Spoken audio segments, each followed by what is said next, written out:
Sidang kasus penyerangan air keras yang melibatkan 4 terdakwa anggota BAIS TNI terhadap aktivis HAM Andri Yunus digelar di Pengadilan Militer 208 Jakarta pada Rabu 10 Juni siang tadi. Majelis Hakim Pengadilan Militer pun menyatakan 4 anggota BAIS TNI itu terbukti secara sah dan meyakinkan, turut serta melakukan tindakan penganiayaan yang menyebabkan luka berat dengan direncanakan lebih dulu terhadap Andri Yunus.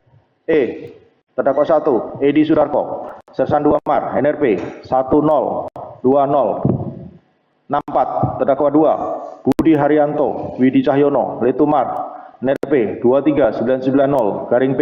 Terdakwa 3, Nandala Budi Prasetyo, Kapten Mar, NRP 240121-P.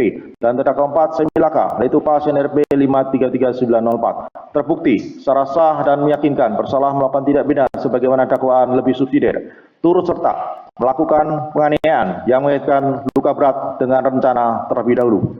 2. Memidana para terdakwa. Oleh karena itu dengan A. Terdakwa 1, pidana pokok penjara selama 3 tahun, menetapkan selama waktu terdakwa berada dalam tahanan dikurangkan sepenuhnya dari pidana yang dijatuhkan. Pidana tambahan dipecat dari dinas militer. B. Terdakwa 2, pidana pokok penjara selama 2 tahun dan 6 bulan, menetapkan selama waktu terdakwa berada dalam tahanan dikurangkan seluruhnya dari pidana yang dijatuhkan. Pidana tambahan dipecat dari dinas militer. C. Terdakwa 3, pidana penjara selama 2 tahun, menetapkan selama waktu terdakwa berada dalam tahanan dikurangkan seluruhnya dari pidana yang dijatuhkan. D. Terdakwa 4, pidana penjara selama 1 tahun dan 6 bulan, menetapkan selama waktu terdakwa berada dalam tahanan dikurangkan seluruhnya dari pidana yang dijatuhkan. Keempat terdakwa tidak diminta untuk membayar restitusi kepada korban, artinya hanya 2 terdakwa yang dipecat dari TNI, sedangkan 2 terdakwa lainnya dapat kembali bertugas usai menjadi terpidana. Sidang 4 terdakwa yang merupakan pelaku lapangan itu langsung dikebut digelar 2 kali dalam sepekan, yang awalnya sidang kasus ini hanya digelar sekali dalam sepekan.